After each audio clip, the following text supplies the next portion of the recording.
What's up guys? This is Charles with Rocky Mountain ATV MC, and today I'm going to show you how to rebuild the top end on your CRF450R.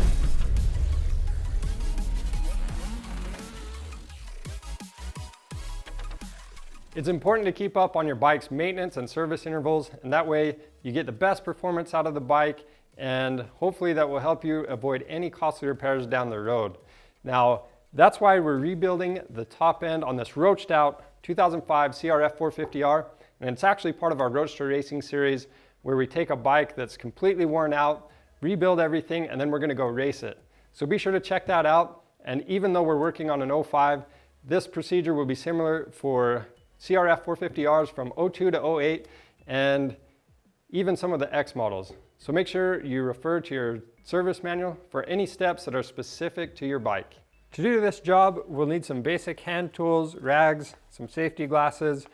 We have a bunch of different precision measuring instruments, and we also have a valve spring compressor. For parts, we're using the Wrench Rabbit kit that comes with the common parts that are replaced on the top end, as well as crankshaft, seals, gaskets, and a few other goodies we need since we're rebuilding the bottom end as well. The bottom end rebuild for this engine will be in a separate video on our channel, so if you need help with that, be sure to check it out. We also have a Tusk oil change kit since we want to make sure we have fresh oil in this thing for our new parts. If you're just doing the top end, we have a lot of different options for parts on our website, including piston kits, valve kits, big bore kits, and performance camshafts. Now that we've covered all that, we can get started. The first thing you need to do is start with a clean bike. Now, we've already removed our engine out of the machine, but this process can be done with the engine still in the bike.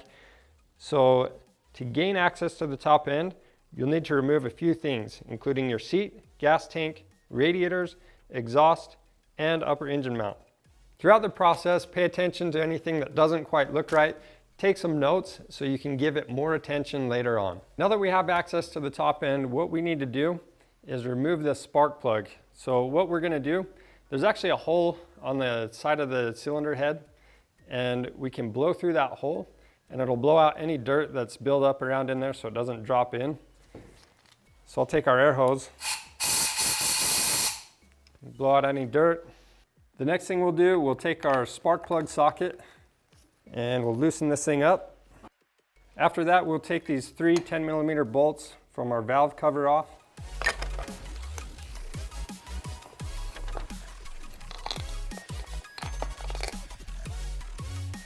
Then we can pull the cover off. The next thing we need to do is put our engine at top dead center compression stroke. So to do this, what we need to do, we've got a couple timing covers on both sides of the engine, and on the left side, we'll remove this 6mm Allen key timing cover. We'll set that aside, move over to the other side of the engine. We'll take our 10mm Allen key and loosen this up. So to get this thing on top dead center, what you need to do, this actually is an 8mm Allen key right here. And from this side of the engine, we'll always want to crank it over clockwise.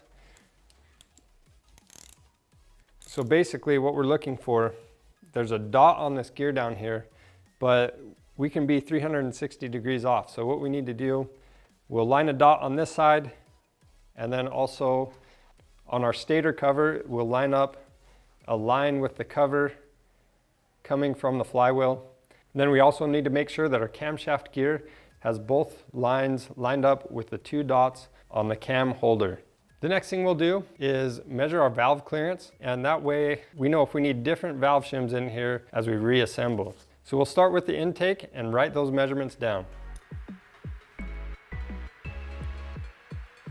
Now that we've got our valve lash measured, we need to loosen up this bolt that's in the center of our cam chain tensioner, because we'll need to use that, access that later, and this is the best time to loosen it up. So after that, we're actually going to remove the tensioner, and that way you won't have to get that special tool to pull that thing back. You want to back these off evenly.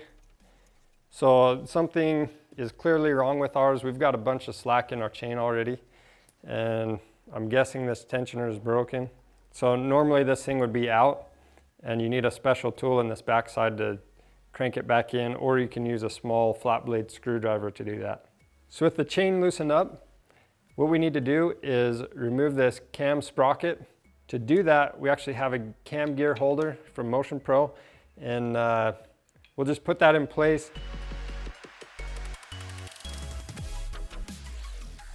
With both of those loose, we'll remove our gear holder. So when you do this, just be careful with these bolts. You don't want to drop them down into the bottom end. Then we'll go ahead and slide this gear off. And I just like to rest the chain right there for now. Now we can remove the cam holder. So to do that, we'll loosen up these 4 bolts on top in a crisscross pattern. And then once they're all loose, we'll back them out all the way. So when you take these bolts out, you'll notice you actually have 2 different lengths. So these longer ones go in the front, but we'll just lay them out in order so we don't mix anything up. Then we can rock this cam holder loose. And when you pull it up, you're gonna have 2 buckets on the bottom. And I like to put my finger just under the back and keep those buckets in place. And then I'll turn it upside down because sometimes these shims can stick to these buckets. So ours didn't this time, but it's just something to look for. And then when you take these shims out, lay them out in order, because if you're not changing anything with these valves, you should be able to put them back in their original positions on reassembly. So to pull these out, what's easy for me, I just like to use a magnet. So now I'm going to move this rag out of our way. We've got this coolant elbow right here on the front. I'm just going to loosen that bolt up because we are going to replace the O-ring on this. This is something you don't have to replace the O-ring every time, but could be a good idea. Just easier to take it off right now. And then next thing we need to do is we'll crack 8mm head bolt that's on that cylinder, just on the side. Crack it loose, but we'll leave that one in place. And then these 2 on the side of the cylinder head, we're actually going to remove all the way. So after that, what we'll do, we've got these 4 cylinder head mounting nuts, and we're just going to loosen them a little bit at a time in a crisscross pattern, just so we don't warp anything when we take it apart. So why we left this bolt down in the bottom is to help us pull the cylinder head off without pulling the cylinder at the same time. And these things, sometimes they'll come off easy and sometimes you'll need a little force. And if you do need help getting this up, you can be really careful. Sometimes you can use just a little dead blow hammer and kind of tap it. But if you do that, be very careful with everything. You don't want to break anything. So ours, we were just able to wiggle up, and keep in mind, you've got a couple dowel pins on this, so you don't want to lose those. Keep track of them.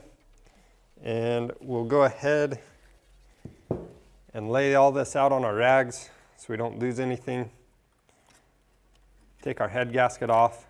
And this is something you want to replace every time you do this job. You've got a couple dowel pins on this, so you don't want to lose those. Keep track of them. Now that we have the head gasket off, we're going to take this valve guide out, and it just pulls up. Then we'll go ahead and remove this 8mm head bolt. There's a couple different options to take this cylinder off. First, we need to break it loose from this gasket. If you can break this loose just by kind of moving it with your hands, that's the best way to do it. If you have to use a dead blow hammer, that's fine, but just be really careful when you do that. And remember, you never want to pry a screwdriver or pry bar in between the mating surface where that gasket goes. We've placed a rag around our connecting rod to prevent anything falling into the bottom end. So to remove this circlip, what we need to do, I'm just going to use the pick and pry up on the circlip a little bit and pop that out of place.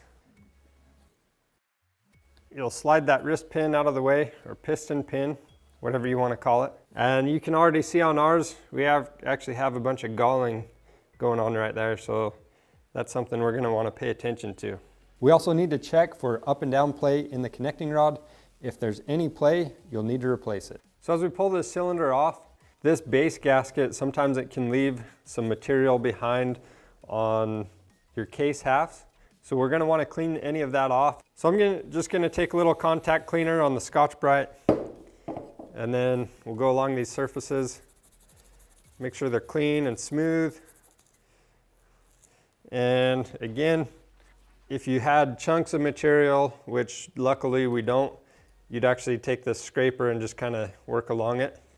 And then the last part, once you get that surface clean, you'll take your rag, and I like to use a little contact cleaner on the rag and wipe it up. Okay, now moving on to this cylinder, what we need to do, we'll remove these dowel pins and just be really careful with them. I'm barely gonna use any pressure on this. And if they don't slide right out and you have to apply a little more pressure, you wanna put something on the inside diameter of that dowel pin so you don't crush it when you squeeze down on it. So again, just being really gentle with it so we don't damage anything or mar up that surface right there. Take it out like that. Move on to this next one.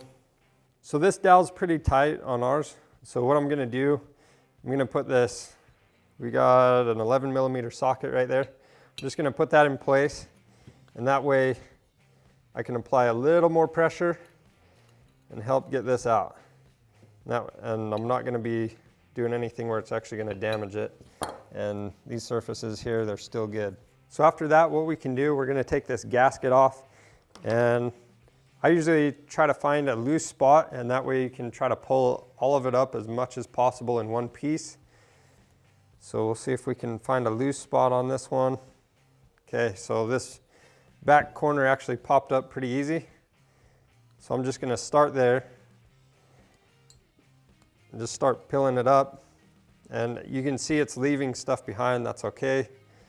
We just want as much as possible to keep it in one piece. And the reason for that is that it's kind of a pain to scrape through it, through the thick spots. And when you scrape this gasket material away, you don't want to put it at such an angle you're going to be gouging this metal. You just want to be real gentle with it. Just remember, the cleaner this is, the better it's going to seal. So we'll go ahead, we'll take this maroon Scotch-Brite and do the final cleaning. Just make sure there's no gouges or any material left behind. And with this, I'm just using a little bit of contact cleaner. And next, we'll use this contact cleaner on a rag and go back through and wipe everything up. Okay, now that we have the base gasket surface clean, we'll flip this over and we'll clean this head sealing surface up. But when you do this, just keep in mind, there's a lot of people that they'll use air tools on this, but really, this is just soft aluminum, and basically it's really easy to damage the surface, and air tools really are kind of too aggressive for that. So we're just going to do the same thing. If there's any material left, which on ours there's not, you'd scrape it off, and then we'll just use a little bit of Scotch-Brite just to clean it up a little more, and some contact cleaner. So the next thing we need to do is check the cylinder for warpage where it meets the cylinder head, and you'll need a machine straight edge to do that, and we'll check it in several spots. So to do this, fastest way is just to get a feeler gauge that is the size of the service limit, and we'll just check if that goes in anywhere. So as you can see, that's really pretty quick. Ours looks good. So we'll go ahead and move on. We're gonna clean this cylinder bore out a little bit, and I'm just gonna use a little contact cleaner and a rag.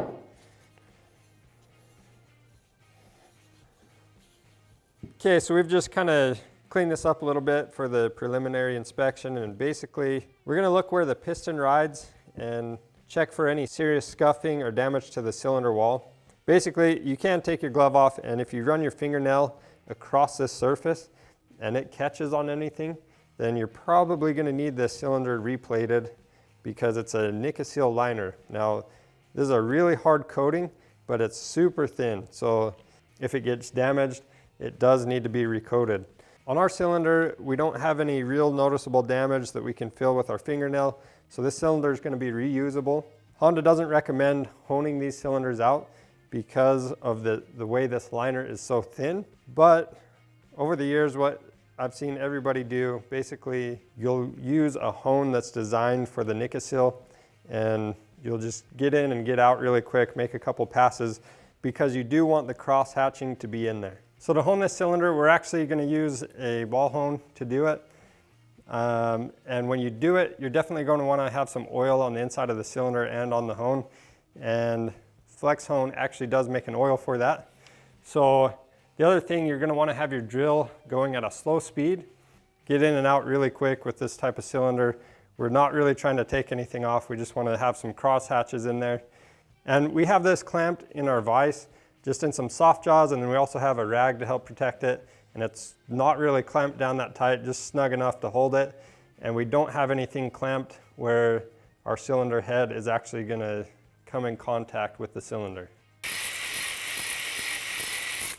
So the other thing when you do this, you want these cross hatches to be at a 45-degree angle, or pretty close to that. And we'll go ahead, we'll wipe some of this oil out of here. And again, I'll use a little contact cleaner on a rag. Then we can re-inspect everything, make sure our crosshatch looks good, this thing's deglazed, and make sure the Nicosil coating isn't damaged. So we're looking pretty good there. So now we're ready to put this back on the bench and measure everything out. Now that we've honed this out, it's really important that we clean it out thoroughly. And to do that, you'll need some hot or warm soapy water. And we actually have this bottle brush from Flex Home made for cleaning these cylinders out. And what you'll do, you'll stick this in the water and then you'll just scrub it.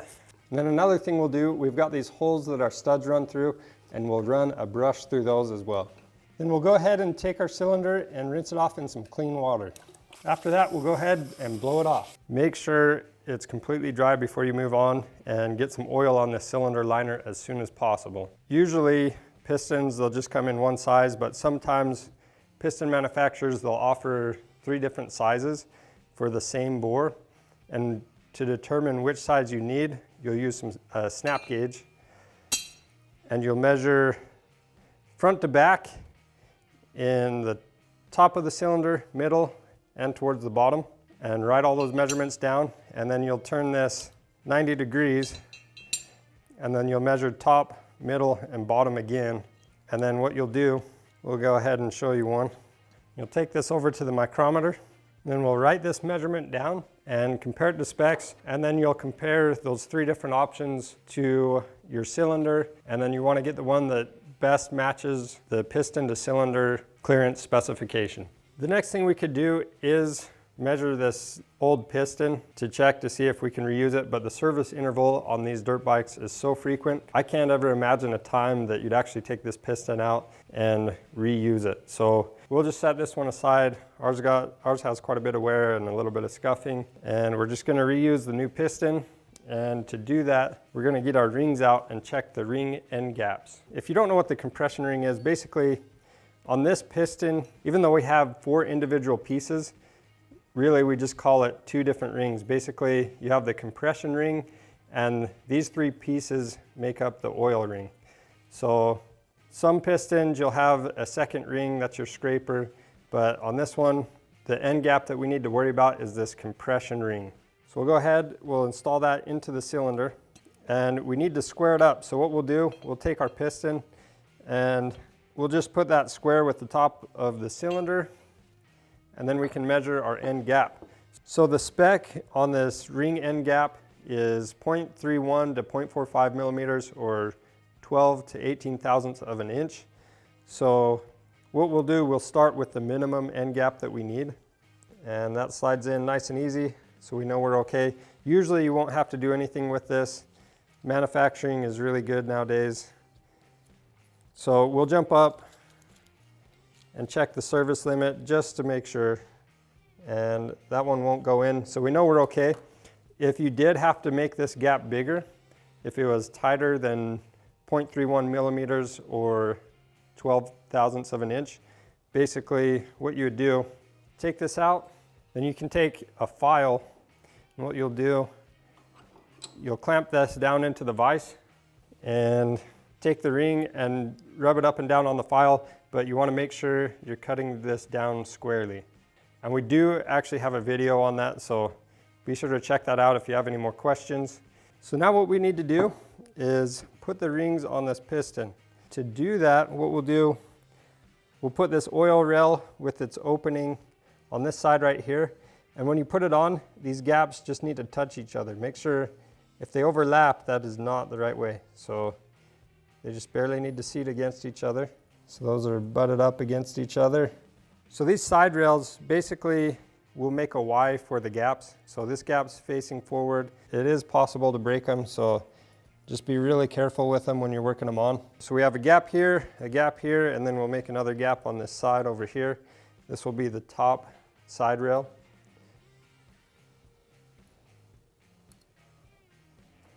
And then this compression ring, this is really important. So we have a marking right here on top, and on the bottom there's no marking. So this marking faces the cylinder head, so it faces up. So the other thing, this compression ring, it needs to fit in between where these two exhaust valves go.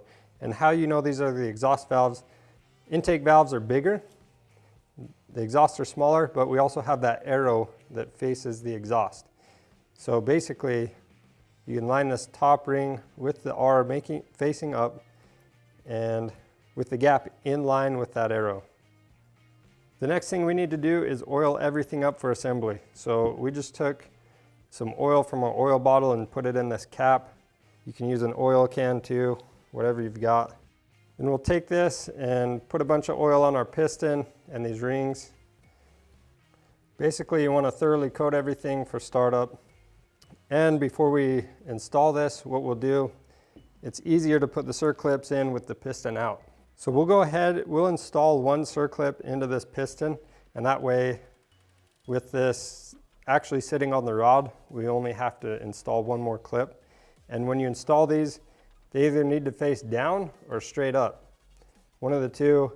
The theory is that if they're on the side, as the piston goes up and down, that force can compress the circlip and it can come out of place. So just something not to really mess around with. Just have the opening up or down. I'll start with this circlip facing down, and then basically I'll use my thumb to kind of help hold it in place while I work it in. And then, so I've got it worked in 3/4 of the way. And then basically I just have a small screwdriver, and we're going to try to expand it as little as possible. Just kind of use that as a ramp to help snap that into place. And then I'm just going to make sure it's seated all the way. And the last check I like to do, I'll just rotate this pin inside of its groove until that gap is completely centered straight. This is going to face the top of the piston on ours. Okay, so the next thing, we'll put a little oil where our wrist pin goes, both sides. Then I'll put a little oil on the wrist pin itself. We'll set that aside for now. And something that I like to do when I'm putting these pistons on, put the cylinder in the orientation it goes and line this piston up with it. So this is our exhaust side, so we'll line that mark up with it. And then I'm gonna flip this over, and I like to install the piston while it's still on the bench. It's just, to me, it's a lot easier than having to fight a lot of moving parts. And that way you can really see what's going on with the piston rings. And basically, I'm just compressing the rings with my fingers. You can see as these rings go on, basically, if I'm not pressing these down, they're sticking out quite a ways right here. So just make sure you're pressing them in all the way and that they don't catch when they go into place. So everything's moving pretty smooth on ours. Now that we've got our rings in place and make sure that it went in smooth, basically what we'll do, we'll pull the piston up just enough to where we can get this wrist pin in place. And then we'll install it just through this first boss in the piston. And we'll go ahead and install these dowel pins into the case half. After we've installed these dowel pins, basically what we'll do, we'll take our base gasket, make sure you're using a brand new one, and we'll slide this into place. So with the base gasket in place, I'll take a little lube and we'll oil up this connecting rod, small end. Then we'll take our cylinder and we'll gently set this down into place and make sure you've got this cam chain guide where it's supposed to go. And then we'll take this connecting rod and slide it into place where it's supposed to go in between that piston. And then we'll just slide the wrist pin in place, and that holds everything where it should be. So basically, that's why I like to put the piston in the cylinder before we install it onto the case halves. It's just a lot easier going together with it. And you can do this with the engine still in the frame as well. So don't forget, we still have this rag in the bottom. So we're good to go on putting this last circlip into place. Make sure the end gap is either facing up or down. And again, we can use a small screwdriver as a ramp to help get that clip into place. And like I mentioned before, if you're really prying on that thing, you could actually bend that circlip. So you want to make sure you're just barely using any force and really just using the screwdriver as a ramp to help push it in place. Now that we've made sure our circlips are securely in the grooves, what we'll do is remove the rag that we have stuffed down here. And we'll take the cylinder and slide it down into place. Line everything up with these dowel pins we've got sticking up here. Then we'll go ahead and wipe up any excess oil on the crown of the piston. Then we'll take our 6mm bolt with the 8mm head and we'll loosely install that back down into the crankcase, but we don't want to tighten it down until our cylinder head bolts are tightened. Now we'll go ahead, we're going to move this engine back out of the way and we'll be working on our cylinder head. And that concludes part 1 of our top end rebuild series. In part 2, we'll show you how to clean and inspect the cylinder head and get everything buttoned up. If you need any parts for your machine, check out our website. We have a ton of different options on there. And don't forget to subscribe to our YouTube channel.